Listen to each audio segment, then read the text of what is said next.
Hi, good evening to all of you guys, welcome back again. 10:30 पर morning में एक message share किया अपने फ्री टेलीग्राम ग्रुप में, अपने प्रीमियम ग्रुप में, और जो मैं ग्रुप यूज करता हूं उन सब में, कि एज ए ऑप्शन बायर जरा संभल कर, प्रीमियम ईटिंग हो सकता है पूरे दिन। गाइस यही यूनिक बनाता है, यही प्रीमियम कैलकुलेशन होती है। अगर मैं एज ए ऑप्शन बायर, मुझे यही नहीं पता होगा कि प्रीमियम आज हीटिंग होने वाला है या प्रीमियम इंक्रीज होने वाला है, तो मैं कैसे पैसा बना सकता हूं ऐसी मार्केट पर जहां पर ऑपरेटर के कंट्रोल में ज्यादा नजर आती है। अगर मैं बात करता हूं, दो स्ट्राइक प्राइस में आपके साथ शेयर करता हूं। निफ्टी का 24,800 का कॉल, इसका जो करंट मार्केट प्राइस था क्लोजिंग के टाइम पर 86 रुपीज था, और इसके प्रीवियस क्लोजिंग से 130 रुपीज डाउन हुआ है प्रीवियस क्लोजिंग से। अंडरस्टैंड कीजिए, 86 रुपीज इसका करंट मार्केट प्राइस था जब मार्केट क्लोज हुआ, और प्रीवियस क्लोजिंग से 130 रुपीज डाउन हुआ। ऑलमोस्ट 1.5 टाइम अपनी करंट वैल्यू से डाउन हुआ। 130 रुपए का प्रीमियम डीके हुआ कॉल का। इसका मतलब तो ये होना चाहिए कि पुट का प्रीमियम इंक्रीज होना चाहिए, और ये सरप्राइज होगा आपके लिए। पुट की बात करता हूं, 24,700 का पुट, करंट मार्केट प्राइस जब मार्केट बंद हुआ 81 रुपीज था, और उसका प्रीमियम 30 रुपीज प्रीवियस क्लोजिंग से डाउन हुआ। अंडरस्टैंड करना कि आज किसी ने भी कॉल बाय किया या पुट बाय किया, उसका इतनी तेजी से प्रीमियम हीटिंग हुआ, इतनी तेजी से प्रीमियम डीके हुआ, कि अगर मैं इन दोनों की वैल्यू काउंट करता हूं तो 166 रुपीज का प्रीमियम डीके हुआ। अगर मैं दोनों का प्रीमियम काउंट करता हूं, उसके कंपैरिजन में 100% प्रीमियम ईटिंग हुआ आज के सेशन में। यही अंडरस्टैंड करना होगा। मैं बार बार बोलता हूं, as a option buyer daily आपका दिन नहीं होता। अंडरस्टैंड कीजिए, जब आप 50,000, 20,000, 30,000 करके अमाउंट अरेंज कर सकते हैं हर एक महीने में, अगर 20,000 आप करके लाते हैं, मत कीजिए 6 महीने ट्रेड। मैं बार बार बोलता हूं, 6 महीने के लिए मार्केट शट डाउन कर दीजिए। मत देखिए डीमेट अकाउंट को, जो 20,000 आप पर मंथ लेकर आ रहे हैं इस मार्केट के लिए, आप 6 महीने वेट करके 1,20,000 रुपए लेकर आइए, जिससे कि आपको एक लोट का मार्जिन कम से कम हो, कि एक लोट में आप ऑप्शन सेलिंग कर सकते हैं, चाहे निफ्टी का हो, फिन निफ्टी का हो, या मिड कैप निफ्टी का हो, या सेंसेक्स का हो, XYZ। अगर आपके पास वो कैपिटल रहेगा, जो ट्रेड लेने की आदत है ना, एक हैबिट है कि मार्केट खुलने के बाद आपको ट्रेड लेना ही लेना है, गाइज वो भी बची रहेगी, आप एक्टिव भी रहेंगे, और कंटिन्यू आप प्रॉफिट बना सकते हैं। ऑप्शन सेलिंग में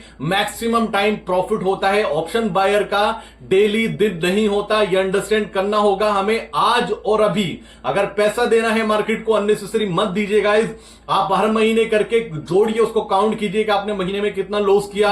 हर महीने मत कीजिए, 6 महीने वेट कीजिए, 1 साल वेट कीजिए, लेकिन एक लोट का मार्जिन अरेंज कीजिए, जिससे कि आपको बड़ा प्रॉफिट स्मॉल पॉइंट्स में हो। मतलब फॉर एग्जांपल, अगर मैं 3,000 डेली का प्रॉफिट करता हूं, मैंने 10 दिन ट्रेड किया और मेरा इन्वेस्टमेंट अमाउंट 1,20,000 रुपए, तो मुझे 30,000 का प्रॉफिट हो रहा है, 30,000 का। लेकिन ट्रेडर लॉन्ग टर्म और पोजिशनल सोचता ही नहीं है। उसको सिखा दिया गया कि इंट्राडे टाइप नाम की कोई ट्रेडिंग स्ट्रेटेजी होती है, स्कैल्पिंग सिखा दी गई। वो 9:15 पर आकर पूरे दिन ट्रेड करता है, शाम को देखता है लॉस तो हुआ ही हुआ, लेकिन जितना लॉस हुआ उससे ज्यादा टैक्सेस और ब्रोकेजेस कंपनी को दिए हैं। उनका काम ही यही है। मार्केट खुलता है इसलिए कि आप ज्यादा से ज्यादा ट्रेड लें और उनका पेट भरे सबका। उनका पेट पालने वाले कौन है? हम और आप हैं गाइस। अंडरस्टैंड कीजिए, एज ए ऑप्शन बायर आज आपका दिन नहीं था, हमने तो बचाया। और सुनिए, हमने ट्रेड दिया निफ्टी का 24,700 का पुट शॉर्ट कराया था कल 123 रुपीज में, इसको कवर कराया 71 रुपीज में।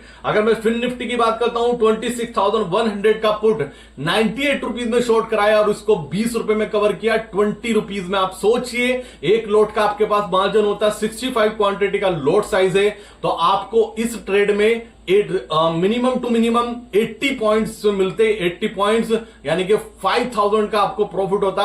वो शॉर्ट आपको लग सकता है कि 1,20,000 रुपए लगे 5,000 में बनाए, लेकिन आप उसको डेज में मल्टीप्लाई करेंगे, 10 दिन भी आपने ट्रेड किया तो 50,000 का प्रॉफिट होता है। तो एज ए ऑप्शन बायर आपका दिन डेली नहीं होता। इस थॉट प्रोसेस से मार्केट में उतरिए। आपको प्रीमियम आपकी कैलकुलेशन के अकॉर्डिंग ना दिखाई दे, प्लीज मत कीजिए ट्रेड गाइस। दूसरी बात, कल होने वाली है मंथली एक्सपायरी, ठीक है ना। प्रीमियम कैलकुलेशन या प्रीमियम का प्राइस तो यही शो कर रहा है अभी तक मेरी कैलकुलेशन के अकॉर्डिंग कि कल भी रेंज बाउंड सेशन रहने वाला है। लास्ट में हम अपनी शॉर्ट्स को कैरी फॉरवर्ड कर सकते थे, लेकिन एक न्यूज सर्कुलेट होती है सोशल मीडिया पर, आप जाके फाइंड आउट करना कि अगले 7 घंटे में इजराइल अटैक कर सकता है ईरान पर। जब ये न्यूज का अपडेट मेरे पास आया तो मैं क्यों अननेसेसरी रिस्क लूं, ठीक है ना। उस रिस्क के बारे में मुझे पता भी नहीं है कि वो रिस्क का impact no doubt short term में आएगा, लेकिन कितना आएगा नहीं पता, ठीक है ना। क्या वार का रहेगा, क्या रिजल्ट नहीं पता। हो सकता है 90% चांसेस है कि ना हो, लेकिन मैंने रिस्क को मिनिमाइज किया और अपनी पोजीशन में प्रॉफिट बुक करके एग्जिट कर गया, क्योंकि मार्केट को कुछ भी अनएक्सपेक्टेड पसंद नहीं आता। नो डाउट मार्केट को जाना ऊपर ही है, लेकिन एक शॉर्ट टर्म में भी अगर गिरावट आती है 250-300 पॉइंट की, तो ये प्रीमियम जहां से हिटिंग हुआ उस तेजी से शूट अप भी हो सकता है। तो हमने रिस्क नहीं लिया, अपनी पोजीशन में प्रॉफिट बुक किया जब ये न्यूज का अपडेट आया। अब क्वेश्चन ये रेज होता है कि क्या हम प्रीमियम बाय कर सकते थे। वो प्रीमियम भी बाइंग का नहीं था गाइस, अंडरस्टैंड करना। जो प्रीमियम अभी चल रहा है, इतना प्रीमियम चल रहा है कि कोविड के टाइम का प्रीमियम चल रहा है। 18 का विक्स चल रहा है, क्यों रुका हुआ है विक्स नहीं पता। क्या कुछ ऐसा अनएक्सपेक्टेड होने वाला है जो आपको और हमें नहीं पता। ऑनेस्टली मुझे नहीं पता कि कुछ ऐसा अनएक्सपेक्टेड होने वाला है, क्योंकि इतने टाइम तक 18 के पास विक्स का रुकना अच्छा संकेत नहीं है, ऑनेस्टली नहीं है। इतने टाइम तक नहीं रुकना चाहिए था। वॉर खत्म होने के बाद हमने रैली करी, लेकिन विक्स कोलैप्स नहीं हुआ उस रेशियो में जिस रेशियो में इनको कोलैप्स होना चाहिए था। जबकि एस&पी विक्स कल 8% गिरावट दिखाई है, 8% गिरा है। क्या मार्केट में कुछ ऐसा आने वाला है जो हमें और आपको नहीं पता। तो हमें अपना दिमाग, हमें ओवर कॉन्फिडेंट नहीं रहना है। Market always supreme. पहले वेट करते हैं क्या ऐसा अपडेट, मार्केट को क्या डर लग रहा है, क्योंकि विक्स कोलैप्स नहीं हो रहा और ये होना चाहिए था। अब तक इसको कम से कम 13 के पास आ जाना चाहिए था, जितना पॉजिटिव न्यूज फ्लो था इंडियन मार्केट में या डेटा था। बात करता हूं कल की एक्सपायरी की। गाइस मैं 90% श्योर हूं, मैं 90% श्योर हूं, अगर ईरान और इजराइल की वॉर नहीं होती है, इजराइल अटैक नहीं करता ईरान पर, मैं 90% श्योर हूं कि as a option buyer discipline के साथ आपको किसी भी डायरेक्शन में हाथ नहीं लगाना है। आपको ना कॉल लेना है ना पुट लेना है, आपको सिर्फ बैठकर देखना है। क्योंकि अगर ये न्यूज नहीं आती तो कल मुझे ऐसा लगता है बहुत रेंज बाउंड, बहुत प्रीमियम, बड़े प्रीमियम रेटिंग वाली एक्सपायरी आपको देखने को मिल सकती है। मैं सरप्राइज नहीं होऊंगा ये आपको 100 पॉइंट्स के अंडर में ही ये एक्सपायरी होती हुई नजर आए और प्रीमियम बहुत तेजी से श्रिंक हो, क्योंकि जिस तरह का प्रीमियम इस टाइम शो कर रहा है वो प्रीमियम कैलकुलेशन नहीं मैच कर रही है। हो सकता है जो हमें नहीं पता या मार्केट को पता है कुछ ओवरनाइट कुछ बड़ा होने वाला है, तो वो अलग मैटर करता है, वो हमारी पकड़ में नहीं है। लेकिन मैं फिर बोल रहा हूं, as a option trader, as a option buyer, मैं एक्सपायरी को लेकर अगर कुछ प्लानिंग कर रहा हूं, कुछ स्ट्रेटेजी की या कुछ हेज करके या कुछ टाइमिंग के अकॉर्डिंग इस टाइम पर ये बाय करूंगा या छोटा प्रीमियम बाय करके एक बड़े प्रॉफिट की मैं प्लानिंग कर रहा हूं। अगर मैं आपकी जगह होता तो ऑनेस्टली कल का दिन बिल्कुल भी मैं बाइंग में हाथ नहीं लगाऊंगा, अगर ये न्यूज नहीं आती है जो इजराइल और ईरान की है। यूएस मार्केट को मैं नहीं देखूंगा। यूएस मार्केट हालांकि अगर 1000 पॉइंट गिर जाए वो अलग मैटर है, 1000 पॉइंट बढ़ जाए वो अलग मैटर है। मैं यूएस मार्केट को बिल्कुल नहीं देखूंगा। मैं इस न्यूज का कंफर्मेशन का वेट करूंगा। होपफुली ऐसा ना हो, क्योंकि कहीं भी हो किसी का भी नुकसान हो, कोई हो सकता है 2 कंट्री में जब वॉर होती है नुकसान दोनों तरफ होता है, किसी को कम और किसी को ज्यादा। तो उम्मीद करते हैं कि ये वॉर ना हो जैसा अपडेट आ रहा है, और अगर ये अपडेट फेल होता है तो एज ए ऑप्शन बायर मैं कल पूरे दिन मार्केट में हाथ नहीं लगाने वाला हूं। जो भी हाथ लगाएगा 90% चांसेस है कि उसके हाथ जल जाएंगे और ये प्रीमियम मीटिंग होने के 90% चांसेस है कल की एक्सपायरी के। फिर बोल रहा हूं, एज ए ऑप्शन बायर हो सकता है कल आपको पूरे दिन प्रीमियम ईटिंग होता हुआ नजर आए, तो बच के रहना। अपने प्रीमियम गलाने मत देना मार्केट को, अपना पैसा पहले ही बचा के रखना।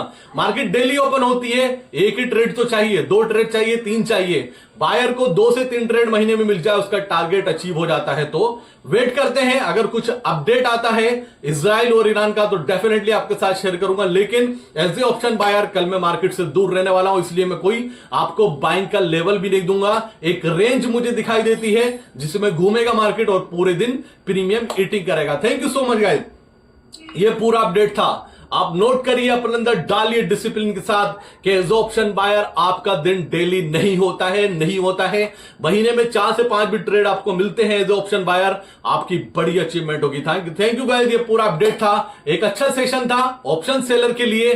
फिर बोल रहा हूं 6 महीने ट्रेड मत कीजिए, 1 साल इस मार्केट से दूर चले जाइए, मत देखिए मेरी वीडियो भी, लेकिन एक लॉट का मार्जिन अरेंज कीजिए, क्योंकि एज ए ऑप्शन बायर हमेशा आपका दिन नहीं होता है। Thank you so much guys, मिलते हैं बहुत जल्दी। ओवरनाइट कुछ भी चेंज होगा डेफिनेटली शेयर करूंगा, तब तक के लिए जय हिंद।